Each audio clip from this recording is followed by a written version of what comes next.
Welcome to the TryPod, where we break down the NRL every week from a punting perspective.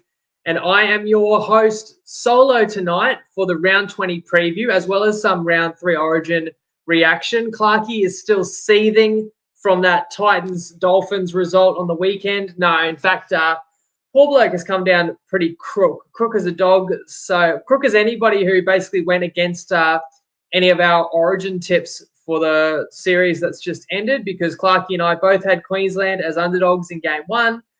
We had Queensland in game 2. Most people saw that one coming. And then we both had New South Wales in game 3. So hope Clarkey gets better. I'm going to have to make do on my own. It can be tricky kind of steering us through all these games and graphics and getting your questions and comments up on the screen. But I'll do my very best. So please bear with me, guys. And please interact as much as you'd like to. And let's talk about the game last night, as well as let's look forward to now kind of the final third of the regular season and 7 games for us to preview. I'm going to share some best bets straight off the top. But starting with the Origin last night and just our most recent results, I said it on Tuesday, I don't enjoy tipping against my state. I'm a proud Queenslander. But when I do, or when the TryPod does tip against Queensland and tips New South Wales, we've actually never lost in 9 years. And I can think back to this year, only best bet was New South Wales in game 3, and they won by 14 points. You can see on the screen. It was the same story last year. We picked New South Wales for a best bet only in game 2, and they won that by, 30 points. So I remember tipping them in game 2, 2020, and they won that by 20 points. I know Alexi tipped the Blues when I was overseas in 2019, and he had a -6 in the decider in 2019. And that was the game where Teddy scores the winning try and New South Wales kicks the meaningless conversion, and that ended up a push. So that's as close as we've gone to being wrong, because we had them underdogs. 2017 game 1, they won by over 20 points. 2016 game 3, if I recall, was a dead rubber. We picked New South Wales and they won that. So we've actually done well. We've gone against our state. It's not that much fun to cheer, but you'd rather be cheering the winning bet than I guess being on a side that suddenly didn't seem to have so many answers last night. We'll talk quickly about what we picked up from that game and the series at large. Other results, I'll be the first to acknowledge that I don't really believe in form in punting, but let's just say we've had a good few days. When you bake in last night, you go to round 19, we won a third straight mixed matchup. We won another same game multi, 525 odds. We won additional multi, 663 odds, both the best bets, and then, picking New South Wales for the upset. I would say this would be a shorter pod than usual because you just got one man barbecuing alone, but because we're going to cover Origin as well, that'll add a little bit extra. But before we get into that, I won't make you wait any longer for my best bets. As I mentioned a moment ago, I've got 3 of them. Maybe I tell a lie. Maybe I will make you wait a moment longer because I've got a graphic for the best bets that I do want to bring up for on the screen, and that will be up momentarily. But my first best bet is going to be the Roosters on Saturday night, the SCG playing the Storm, plus 4.5 at $1.90 on Top Sport. So, as I say, the Roosters are at home. They're also off a bye. You've got Swali'i, you've got 2 Smiths, Billy and Brandon returning. I definitely assume Teddy and Lindsay Collins should back up. I mean, Melbourne have key players that would also need to back up. So there's risk on both sides of the equation there. And I'm not even saying that Melbourne won't be bang up for this game, but I just think this is season on the line. This is season defining for the Roosters. If they've got any shots kind of left to fire this year, I think that they're going to give a great display. That's going to cover my face a little bit, the best bets, but that's all right. Saturday night, I just see it as a truly, really even game and a great game. So I've got to take the 4.5 points. And then, as you can see on the screen, then I'm going Cronulla, just $1.88 straight up just to win in New Zealand. That's also on Top Sport best price. And I feel like this is a massive test of Cronulla. This is a team that came second on the ladder last year. They're running third right now. No Origin disruption, no major injuries to make excuses for. I mean, is this team just a total pack of frauds that can only beat up the weaker competition and never challenges anyone in the top 6? I mean, if that's the case, they might get rolled again here. But I've seen enough out of Cronulla to know that they're a strong side. They're a complete side. They're well coached. You can say the same things about the opponent, New Zealand. I don't think it's going to be an easy game. And in fact, it was really memorable last time these sides hooked up. But I think that revenge that Cronulla might be seeking is in our favour in this bet as well. And I just really feel Cronulla's going to go and actually be able to put in some signature wins at some point, beat some good opposition, and will be on a mission in this game to do so. And I do think that Cronulla is the better side overall that will come in and overcome that Mount Smart home advantage and get the win there on Sunday afternoon. And then Sunday night, bring it up again on the screen there. I'm going to lay the points with the Parramatta minus 8.5 at $1.90, Ladbrokes and Neds. So, in fact, all three teams that I like this weekend lost the first matchup this season, but I think that that degree of revenge is in our favour. And Parramatta are in a good spot, I think, because they're coming off a sizable defeat, but it's very excusable. And now you add back in Gutho, Moses, RCG. And I know that Titans are getting key players back as well, but they're just not on the same level as Parramatta. And the Titans, coming off a deflating defeat, would really have to summon one of their performances of the season, I think, to hang with Parramatta at CommBank in this one. I don't see it happening. So I reckon more likely Parramatta makes this a long afternoon for the Titans. I do tip a double-digit win there. I'm happy to lay a single-digit line. I'm going to have a mixed matchup later on. We've got an anytime try score tip from Nicole. But let's talk Origin first of all, and I will also bring your comments in. I appreciate your thoughts as well on what you learned last night. I'm going to start us off by actually giving the man who's not here a big rap, Clarkey. Okay, well, I remember when we previewed game one, and Clarkey and I both said we thought Queensland would win. Queensland was a slight underdog with 1.5 points, and I always read all the comments, good or bad, but one of the comments was like, this is the most biased preview I've ever seen. There's no point watching it.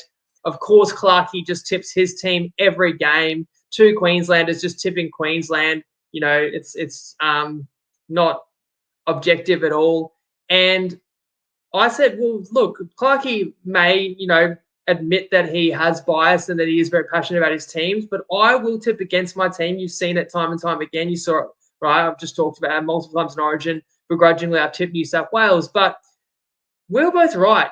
Queensland was the right team to pick in game one, and they were underdogs. And then you go to game two, we both picked Queensland again. Fair enough, they were solid favourites, and they won the game by 20 points. But then Clarkey's come back in game three and tipped New South Wales, as an underdog, a pretty unpopular pick.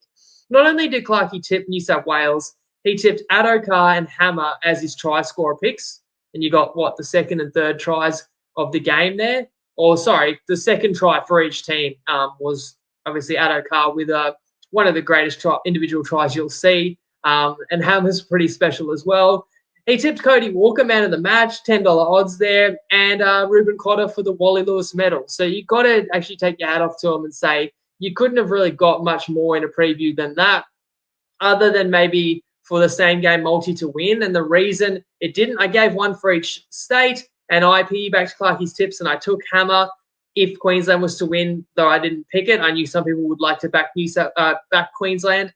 That didn't end up occurring, but for New South Wales to win the game 13 plus after having no answers in the previous 2 games of the series is a gut punch.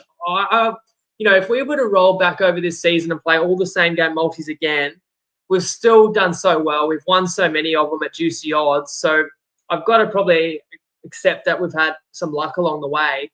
But I just think how many have agonizingly lost as well? How many have we nailed the try scorer and then the outcome didn't come through and it was pretty safe? I mean, at halftime in this game, either team 1-12 was $1.35, and we had both our try scorers in the first half.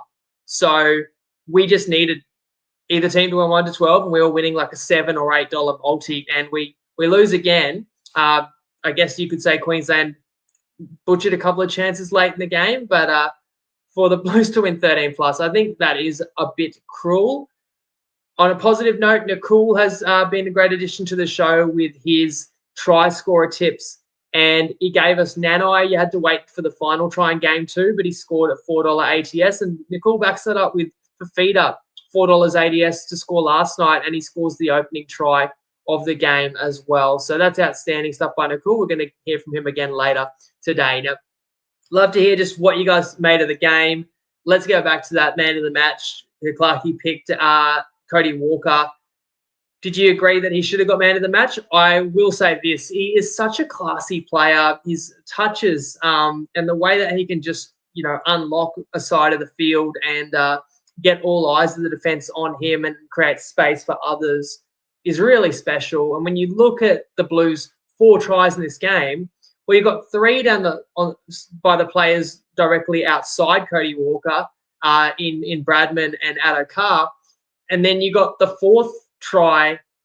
Well, you got the other try is a right wing, Toto, but it's as a result of a line break down the left, which is, again, Cody Walker's got his fingerprints on all over it. And not to say it was all Cody Walker. I mean, Addo Carr, once he got into that space, was absolutely breathtaking. I thought Bradman Best was a highly impressive mix of brute force when he needed it and being able to break tackles and being able to get the ball to the try line, but also some deft touches, really showing what kind of talent he has. And it is kind of funny, one of the most maligned and questioned selections of the series was Bradman Best, and then he had one of the best performances. And if you want to go back before game 1, you could kind of have said similar about people questioning Hammer and how could you not pick Gagai and everything he's done. And, and equally, Hamiso has shown himself to more than not just belong in that arena, but excel in that arena. So it's funny how sometimes the players that get questioned the most can be the most impactful. So I definitely can have no gripe with Walker being awarded man of the match. I thought it's funny that in the first 2 games, a Queensland forward got man of the match. And in this game, I really thought you could have taken your pick of anyone in the New South Wales backline 1 to 6. My personal pick would have been Teddy. Thought he was massive. But the outside backs, I mentioned Best, Crichton as well. And both wingers, To'o's had a great series again. And Addo Carr as well, I thought were all in the mix. Speaking of Teddy, I'm interested in any New South Wales fans' takes. Like, how much do perceptions change after winning 1 game and a dead rubber at that? Like, because I feel like absolutely people do look at the Blues differently again.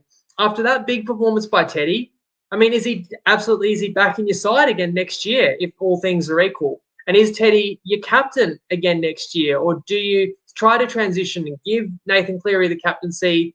And then you can still pick Teddy, but you can also pick Latrell if he's the better fullback option, or Turbo if he's healthy.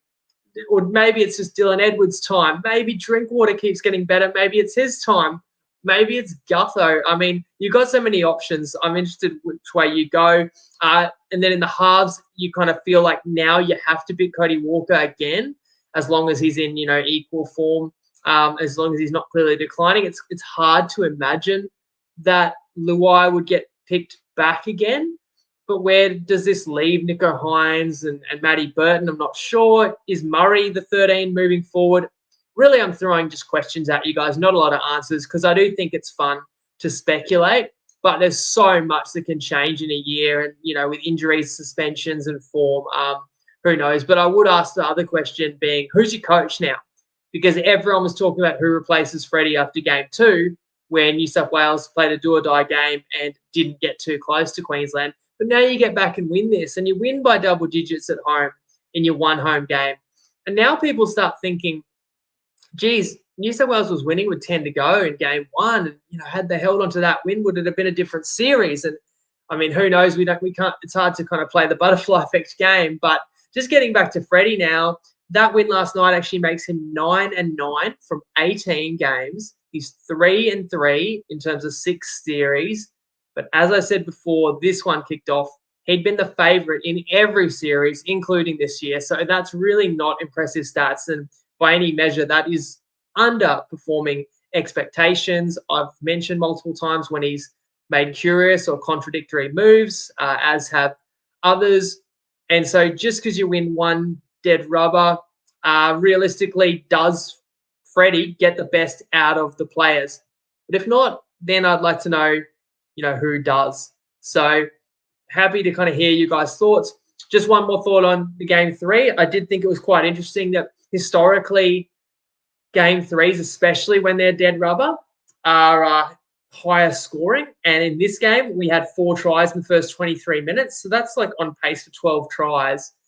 looking like a scoring fest. And in fact, there was only a couple more tries in the whole game, a period of 30 minutes of this game with no tries in the second half, which really meant, we can look back and say New South Wales won comprehensively, but watching the game when it was 18-10 for an extended period of time definitely felt like had Queensland scored next, they definitely could have run the Blues down. We all know that Queensland had the talent, the ability, and kind of the grit to do it. So we could all feel it. So the game was very much in the balance until Queensland blew a couple of late chances. I'm talking about Hamiso fumbled a put down. I think it was off a batted back kick.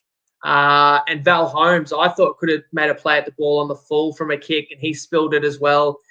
These were the Maroons' chances to cut the deficit, to maybe change the result, but also these ones hurt me because, as I said before, my same game multi, $8 at Okada score, and New South Wales 1-12, and they really had to win by 14. Are you kidding me? I mean, at least we won the best bet, but that hurts a little bit. And then man of the series, Clarkey gave you Cotter. I said I did hedge my bets and say Cotter or DCE, but I said Cotter if New South Wales wins.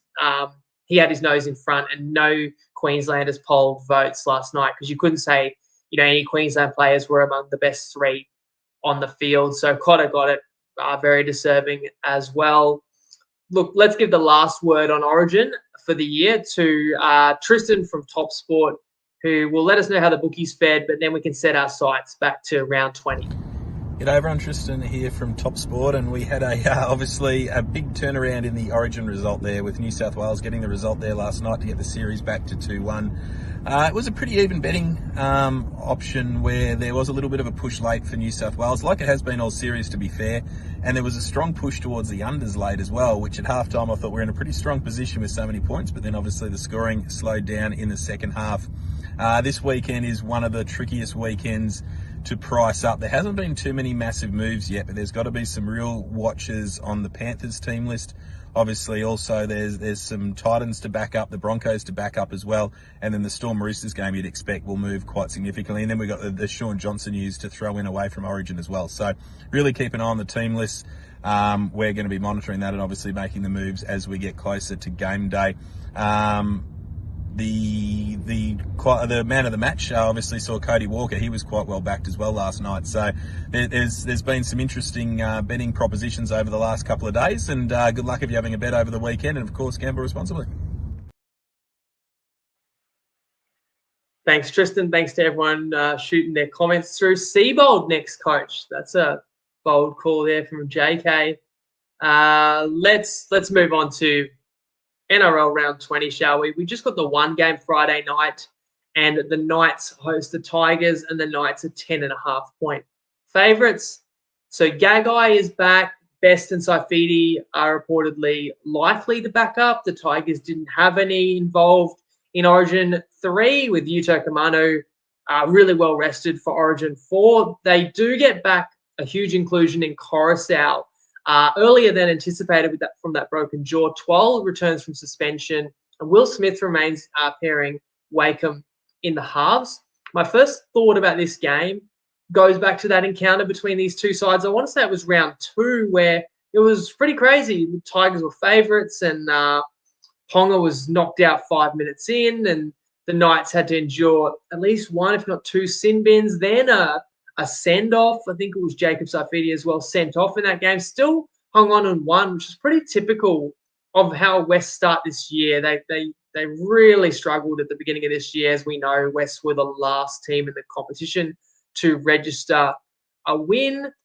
And then you kind of felt like a few weeks ago, West had maybe turned a corner. Some of that 2023 optimism looking justified, and West churned out a decent run of results, but then injuries recently has sort of derailed the Tigers again, and some ugly results have followed. But when you talk about injuries and the impact, the most impactful injury West have sustained this year was the loss of their captain, Coruscant. So now he's back in. You can't expect, of course, he would be 100% sharp or match fit, but it's still big for West. And I want to also note, as I did on the recap, that 24-point loss to Cronulla was a bit deceiving. The game was closer than that. And the Tigers do have some talent. Especially in the pack, I think is arguably as good as Newcastle. But I guess where I see the edge and the advantage to Newcastle is probably their back five. I would say each and every one of them are firing. And obviously Gagai, you can't say Gagai's career best form, but the others you probably can say they all are. And Gagai still actually had a good year despite being overlooked for Origin. And if anything, playing with a little bit of a chip because of that, and returning this week as well. It's still a big addition for the Knights. You've got, this side is at home and has played a lot better at home this season, off a bye as well, and off a 66-0 kind of statement win. And another thing about Newcastle, which is probably under the radar, is that a win here would at least momentarily pull them within 1 point of the top 8. So I don't think Newcastle makes the 8. I'm sure none of you guys think Newcastle makes the 8. Had they won a couple of those close games earlier in the year, it could be a different story. But Newcastle probably still believes they can make it. You should. Anyone kind of worth their salt is still going to believe it as long as they're mathematically in it. So that, means that Newcastle can't afford to let a game like this slip where it's, it should be a matter of taking care of business at home. So, and I think Newcastle will do that. Just for me, it's like double-digit line. Whether the Knights cover the line, to me, comes down to whether the Tigers can hang in there late and make a tight game of it, which they could, or do the Wests kind of let go of the rope late in the game, as they did last week against Cronulla, and a game that was a 6-point game ends up 24, because once Wests realised it was out of reach, they pretty much folded up like origami. I'll make one other note that usually Friday night I go for my better multi, but because I have a stronger opinion in the Saturday night clash, I think it's the even greater game in Roosters Storm, I'm going to save the same gamer. So look out for that Saturday on social media or on the Better app, and I'll talk a little bit more about that soon. So moving to Super Saturday, we have the Bulldogs at Belmore, 7.5-point underdogs, hosting to second place Brisbane Broncos.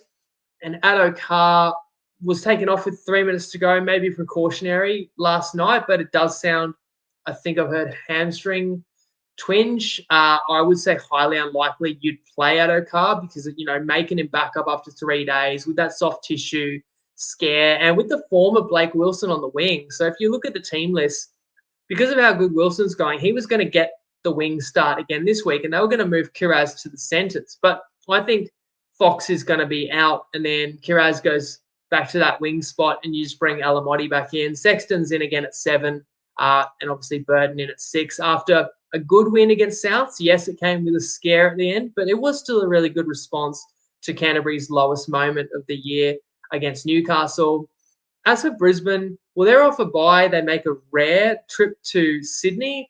They do it without Haas. And this story has just broken the last few hours, which I won't even get into because I feel like I need to read more of the information around it. But it sounds like official that he's at least going to test the open market, whether that means he wants to leave Brisbane or just that he wants them to pony up and he would still stay for the right amount of money. It's kind of fascinating when you there's been that speculation around Tino and David Fafita. There's quite a lot of really talented, really impactful young rep forwards that are all, deservedly would command some of the biggest contracts for forwards in the game, potentially on the open market, whether or not it's all true and it comes to pass. Haas wouldn't be able to negotiate with teams till after November. And I'm not really saying that's going to disrupt Brisbane. I'm just bringing it up because it's pretty interesting. It's always interesting when star players, could be changing teams. We know he's not available in this game. The player we don't know about, I guess, is Pat Carrigan. Played just under 60 minutes last night for Queensland. He's named in the reserves for Brisbane. I see him like 50-50, and I think this is actually a pretty important game for Brisbane. And with Flegler being out, Ricky, I would actually lean towards Carrigan backing up and playing here. That's going to keep me off the Bulldogs. But I won't play Brisbane. Last time Brisbane played, I was against them when they were up against the Dolphins because right now, Brisbane's vulnerable. Obviously, Reece Walsh is still suspended. Corey Oates was set to play his 200th game. He's picked up an injury. Capewell does return. And look, Saylor is a good replacement fullback. But Brisbane's, it's a little bit depleted. It is hard when you don't know the status of Carrigan. But I think this could be an entertaining game down at Belmore Oval Saturday afternoon. So I am not touching it, but could be a few tries, which would bode well for this man, Nicole, who actually is going to weigh in with his anytime try scorer tip on this matchup. Hope everyone enjoyed their night watching State of Origin. Nailed my try scorer pick with you guys with David Fafita getting out, which is awesome. Look, if you Google Wiki Linktree, guys, you'll see the odds comparison tool that you see on your screen. I know Winnie likes using the term asymmetric risk. Well, Karaz is named in the centres for the Dogs, but with Adokar's injury, he should play on the wing. He's about $18.03 for first and any time on Dabble and Top Sport. So if he's named on the wing, that becomes incredible odds. Good luck, guys. Google Wiki Linktree to find all our stuff. Gamble responsibly and enjoy the games of the weekend. I do love the term asymmetric risk, and I had that note already even before I saw Nicole's video that it seems logical to me that Karaz will slot back to the wing. So that's a great price about Karaz. I definitely would co-sign that.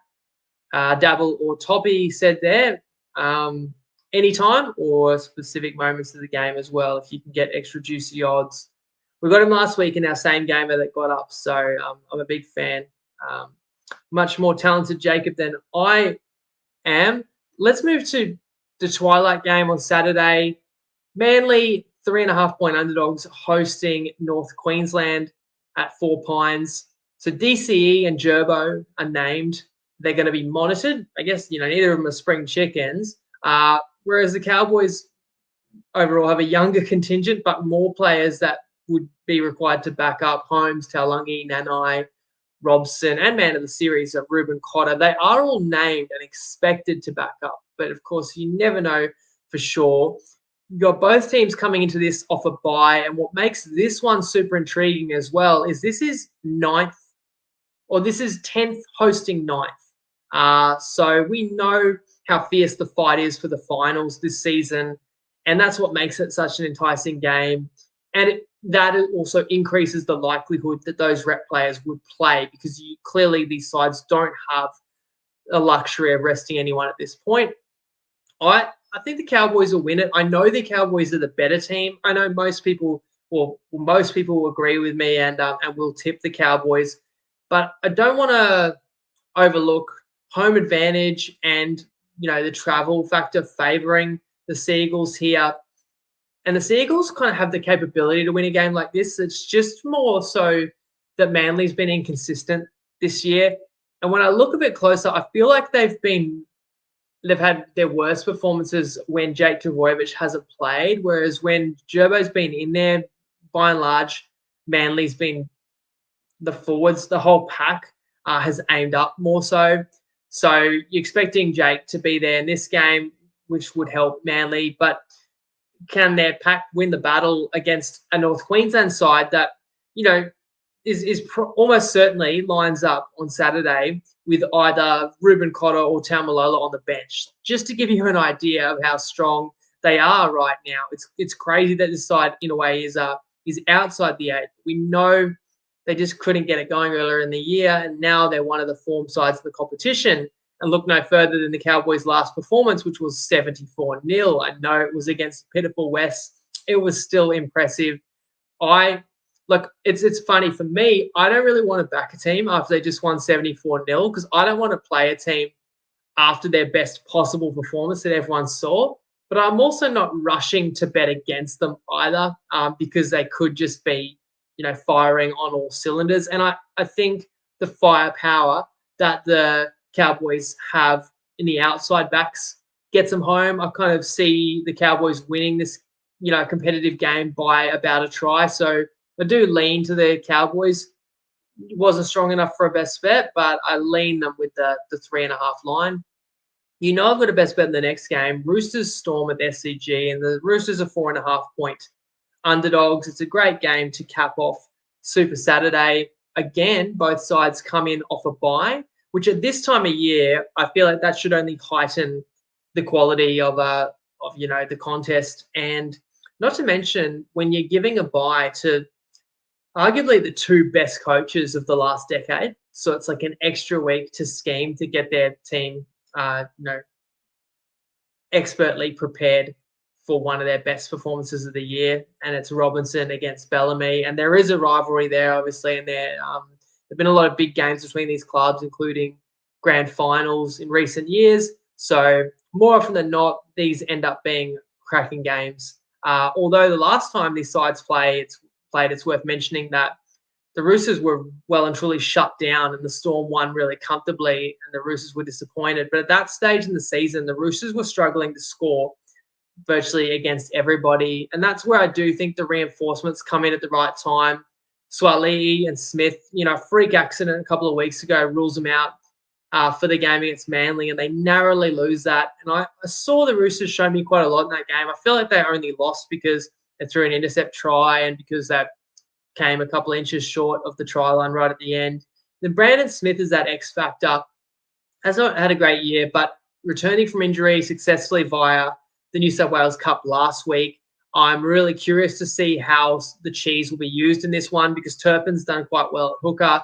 So do you bring Smith on in the middle for stages of this game just so you can have him on the field for longer? I know he'll play some of his time at hooker as well. I mean, if I look at the lineups, Victor Radley once again has been named at, in the second row, but with Nathan Brown starting lock. But the reality is, Radley could shift back there. You've got other young forwards on the bench like Egan Butcher, Seo Wong, White. So there's many options for the Roosters, and I know that they're going to come up with a game plan that gives them the best chance to succeed Saturday night because I do really see it as do or die. As for the Storm, it's still a really important game for Melbourne. You could make the argument that if someone like Harry Grant or Munster was sore, there'd be more chance they would sit out than there would be for Teddy and Lindsay Collins. But the Storm are currently sitting in fourth. We know how important it is to, finish in that section of the ladder and how hotly contested it is. So it's equally an important game for Melbourne. And I still remember what Clarkey said 2 weeks ago after Melbourne conceded 6 unanswered tries at home to Penrith, which was you don't want to be Melbourne's next opponent. And you kind of cast your mind back to when Melbourne got 45 put on them by the Cowboys. They came out the next week and eviscerated the Cronulla Sharks. So there's a high degree of motivation for Melbourne, who would be smarting as well because they got kind of humbled at home and then had to sit through a bye. So Bellamy, would have made his feelings and intentions very clear during the preparation for this game. But I go back to the fact that really both sides will be bang up for this. And while the Roosters sit 13th on the ladder and we could dismiss them, and I think I did say it, if they couldn't beat Manly, that might be curtains for them. Realistically, the Roosters probably do miss the 8, but it doesn't mean they've given up yet, and nor should they. A year ago, they rattled off 8 in a row to go from outside the 8 to, nearly could have actually made top 4, and depending on how results shook out the final game of the season. So there's still that belief in the Roosters. There's still that quality. I don't know. It just might not be the Roosters season, but I'm willing to bet that this will be the kind of game where they can succeed. I don't want to disregard the Storm because there is a big advantage there at 6, 7, and 9. But I do think that the forward packs are pretty evenly matched. I think there's more firepower and more explosive players in the Roosters back line. And again, we've got the home advantage. And I think this is a game going to the wire, whereas this line is telling me that the Storm are, clearly a converted try better than the Roosters. I don't agree with that. So that's why I've taken the 4.5. I can't wait to watch this game. And if you think a game's going to be a cracking game, more often than not, you've got to take the underdog with the points if you think that they're going to push it all the way. As I said before, this will be our better same game multi. So you can get a better account with the link that is in this show description. We've had an outstanding record this year, lost track. Is it 5 or 6 different long odds same game multis we've already hit this year, and we should have got another one last night. But of course, with any bet, before you jump on any bookie, think, is it a bet you really want to place? For free and confidential support, call the number on the screen or visit gamblinghelponline.org.au. And that information is also in this show description if you're listening in podcast format. Moving to Sunday, the Warriors play the Sharks at Mount Smart. And I am scrolling through the lines on Top Sport, and so where there should be numbers, it's blank because the game is virtually a pick-em. And you've already heard I've tipped Cronulla at $1.88, so they're favourites by a couple of cents technically, but we just need them to win that head-to-head straight up there to cash our best bet. The Warriors are at home though, and it's another game where when I see this matchup, my mind immediately races back to the first encounter between these teams this season, where, if you don't remember, the Sharks led 20-0 at Shark Park, and it looked like they were going to win by 50.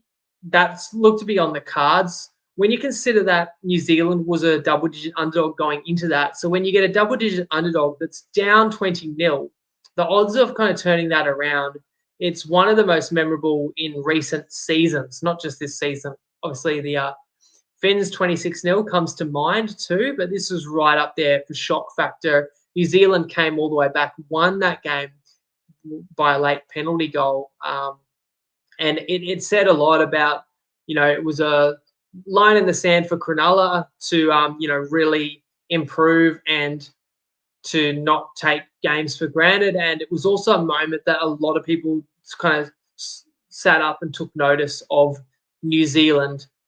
And the Warriors played last weekend, won far more easily than they did that night in Cronulla, but beat another Sydney-based team in Parramatta.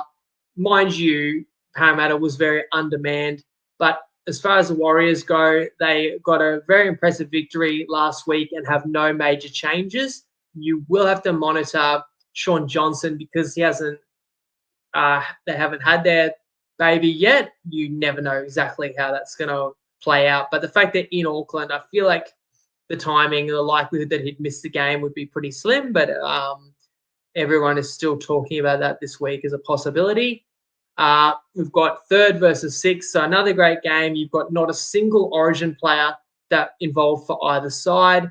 As a twist of fate says, Josh Curran returning for the Warriors is huge as well, and I agree. So really both sides are more or less full strength. I mean, Hamlin Welle is in the reserves of the Sharks, so we don't know whether he would be involved, but close to full strength both sides. And I do see these two teams as pretty evenly matched teams. They're both kind of built around their number 7, and that's a player that can create for the team, both as a running threat, a passing threat, or also a kicking threat too. And both sides have physical outside backs, not necessarily a bunch of superstar names, but they get the job done. Aggressive forward packs. They're both really well coached, as we know. We've noted this year, Webster has worked wonders this year, and Fitzgibbon's been doing it for a couple of years in a row and has had the Sharks at the top of the ladder ever since he took over. Cronulla's issue, as I said when I shared the best bet, is their ability to compete against the best teams in the competition. And if you look at the last 5 games for the Sharks, it pretty much says it all. Their last 3 wins, they've won by an average of over 30 points. But it was against Canterbury, St. George and West. The previous 2 games, Cronulla lost by double digits to Brisbane and Melbourne, the 2 sides that are in the top 4. So I do really see this game as a big opportunity for Cronulla to show everyone what they're made of. Let's call the Warriors a top 6 level side. When New Zealand at home is one of the toughest assignments you can get in the competition, Cronulla's got no excuse. Just listen to who they've played the last 3 games. Throw a buy in there as well. So, energy level is not an issue. They're traveling to New Zealand early. They got embarrassed, honestly, by letting that big lead slip at home to the Warriors. So there's the extra motivation there. And I think that Cronulla can out-tough the Warriors, as tough as New Zealand are.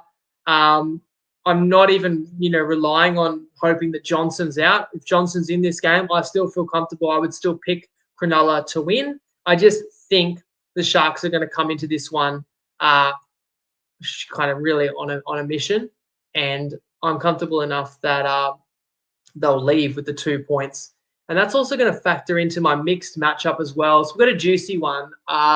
When I pick a mixed matchup, it could be anywhere from kind of $2 to $4 odds. Over nearly 3 seasons, the average winning price it was over $2.50. I feel like it's ticked down. It's in the $2.40 range, right? We've won nearly 60% of them. And we've won 3 in a row, so you might think I want to kind of protect that and go as close to $2 odds as I can to make it 4 in a row, but I don't roll that way. I really just try and find the best value play I can, because we keep our record based on, had you had $100 stake anyway. So it's really about the value, not just the win percentage. I think the results will fall as they may, and I like the Roosters to outscore the Warriors this weekend. So that is paying $3 on Toppy. You can have up to 100 on that. It's only a $100 max stake when the odds are $3 plus, as opposed to say 200s that it might be for lower odds. So you can still win a couple $100 on that. Promo code TP Live if you do need a Top Sport account. So that's the early game Sunday. So mind you, it's a day game, and the Roosters will have played the night before, and we'll see how many points they put up. But I really trust Cronulla's defense and just see the Warriors Sharks as a potential real defensive grind of a game, even though it is daytime conditions. Always chance of poor weather over in Auckland as well. Later on Sunday, less chance of poor weather in the beautiful southeast Queensland, where the Dolphins host the Panthers, and it's the biggest line of the weekend. It is 15.5 with the visitors favoured at KO Stadium. Finn Diesel is a big in for the Finns, while the Hammer is back as well from Origin and named in the centres again. So that's going to leave Nikorima at fullback off the back of an impressive upset win for the Dolphins. Yet another one this season where they were not favoured to win, but they got it done. And the Dolphins had to work overtime to achieve that win over Clarkey's Titans, while the Panthers were idle, having a bye. So coming up pretty fresh in this game, albeit they've got some Origin players that would need to back up. There's also an ominous name in the reserves, Nathan Cleary, just what my Finns need to face. Whether Cleary would play this week, or I don't know, you put that name there just to psych out the opponent, I'm not sure. I would guess that they'd be extra precautious, or extra cautious, the Panthers, and there'd be no need to risk Cleary and to play him, if there's any possibility that would be a premature return from that hamstring injury. And speaking of no need to take any risks, again, the Origin players, Yo, Martin, Crichton, Toto, they are all named, but they were all named to back up from Origin 2, and they all got withdrawn. And I'm just flagging that because it's a possibility that you have to factor in when playing Penrith after an Origin game. However, the fact that all these guys were arrested after Origin 2, I think makes it less likely that they would need a rest again. However, because the Panthers are such a big favourite, Ivan does have the luxury to rest one or two if they've pulled up sore or have any complaint or anything like that. So that's the risk you take if you lay the 15.5, early in the week. And that's probably the best case I can make for taking the Dolphins. I'm not brave enough to take the Finns. I do struggle sometimes betting on games where the line is in the teens, because if I don't believe that the underdog has a chance to win, I don't really want to take them. And it's very hard for me to envision a scenario where the Dolphins could win this game. It's off the back of last time I saw Penrith play, I would argue it was the most impressive 50 minutes of football Penrith's put on this season, and they didn't have Nathan Cleary. But the way that they just obliterated Melbourne, I think they were down 14-0, but then outscoring Melbourne something like 34-2, was super impressive and super scary. And doing that without, arguably the best player in the competition. So I'm not getting out in front of Penrith in this one, and Penrith's not as deep. The Finns are not nearly as deep as Penrith, and depth matters at this time of year. as well. And the Dolphins are coming off back-to-back Southeast Queensland derbies where you already feel like the Dolphins have gone all in against Brisbane and were pretty competitive in that. They led with like 15 to go and then playing 85 minutes against the Titans. So a lot of reasons why it would be a tough task for the Dolphins, and I'm not taking the plus. But best case for the Finns, I said before, is maybe Ivan, just remembers that he's got bigger fish to fry. Pardon the pun there, but maybe not all of the Panthers' best players line up in this one. It's certainly a possibility because you feel like Penrith could win the game anyway. Now, Toppy have pulled the Eels game off the board. And I was going to message Tristan and ask him why, because I believe that I think the Parramatta game, it's not like, it can't be anything too crazy because it's still available in most of the other bookies. Right, so I don't know if Tristan knows something we don't, but I've got the Toppy odds here and I'm trying to scroll to show you that Eels Titans game, and it's like it doesn't exist. But that was an interesting point that I'll find out of Tristan in terms of why it's not available. But I know the line in that game is 8.5 because I have tipped it as a best bet. So just put that on your screen for your reference. Parramatta, CommBank, host the Titans, 8.5 point favourites. I was at the first encounter this season because it was the final game of Magic Round. And once again, these two teams meet in the final game of the round on a Sunday night. Parramatta should get their 3 rep players back. So that is Gutho, Moses, and RCG, plus Sean Lane returned from injury last week via the bench, but will start this week. The Titans have named their 4 Maroons forwards. Their 4 Maroons to start. 3 of them are forwards plus AJ Brimson, and then AJ displaces Jaden Campbell to the bench. You guys know my thoughts on that. It's extra curious to me when you got Jojo Fafita, another outside back, happens to be on the bench as well. So we'll see how that plays out. And one important thing to note too is that Dave Fafita got reduced minutes on Wednesday night and is being monitored with a hip complaint. So from my perspective, if you're on Parramatta right now, you certainly hope that Fafita's fine long-term, but might be out this week. I don't particularly want to go up against him, the form that he's been in. So that's a factor that could definitely go in our favour. Twist of Fate asks what the hell happened with Dylan Brown. I'm not going to go into everything that happened with Dylan Brown, but once the case was settled, I believe the NRL gave him like an additional 3 or 4 games, and I think that takes him through to round 21. So someone else can correct me in the comments. I think Dylan Brown, not available in this game. Arzi is playing 6, Moses 7, but I believe Dylan Brown will be back in a couple of weeks. So as for this game, I think I said this at the beginning, Parramatta's just stronger across the board for me. I love getting them after they've been smoked by 30, when reality, I understand why, and hence we were on the Warriors last week, and now the reinforcements are here.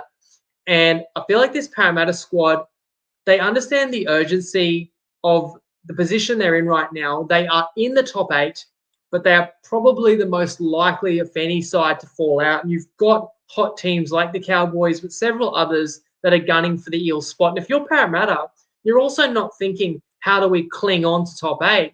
You've got your sights set on climbing the ladder, and we know Parramatta has the ability to do it. So I think that Parramatta can kind of really go on a surge and really play some good footy for this final third of the year. Whereas for the Titans, how could you say that about them? I mean, the players might not have given up this year, but the reality is the Titans have just blown too many games this year. They're not going to be able to make the finals. They've already let the coach go. You've got key players that are under some uncertainty. There's murmurings about their contracts. That could be distraction. And you've just come off a gut punch of a loss where you've lost at home as a favourite in Golden Point on a real tough penalty call. You got to pick yourself up. You got to go travel to Sydney, and you got to play last year's grand finalists who are full strength right now. That's a tough day at the office, I think. So that's why I'm going Parramatta to win and to cover the 8.5. Thanks for joining me, guys. Sorry, I didn't read out too many of the comments. That was kind of an extra element you might have been able to enjoy if you were watching. I just had too many kind of balls up in the air trying to juggle and hopefully just get across my my strongest thoughts and opinions for both the big game that we saw last night and the conclusion of the Origin series, and then the round ahead, round 20, which I can't wait to get stuck into. The Origin is on tonight. Sorry, the under-19s Origin is on tonight. I believe the women's may have just wrapped up, but the men's or the boys under-19s might be next on. So enjoy that. We got 7 games of footy from have a good Friday, guys, and then enjoy the footy for this final third of the season. Shout out to Clarkey. We hope you get better soon, mate. And just one more thing. Lego.